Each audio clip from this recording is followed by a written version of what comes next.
How to set the lock screen to swipe no security on Samsung Galaxy S26, S26 Plus or Ultra. First, let's return back to the home screen. Then swipe down at the top and tap on the settings icon. Now in settings, go down and tap on lock screen and AOD. Next, tap on screen lock and biometrics.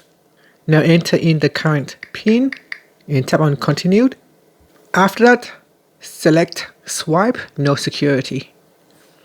Okay, so now if we go to the lock screen, and this time the screen is set to swipe, so you can simply just swipe to gain access to your home screen without having to enter the PIN. And that's it. Thank you for watching this video. If you found it helpful, please like and subscribe to my channel for more videos.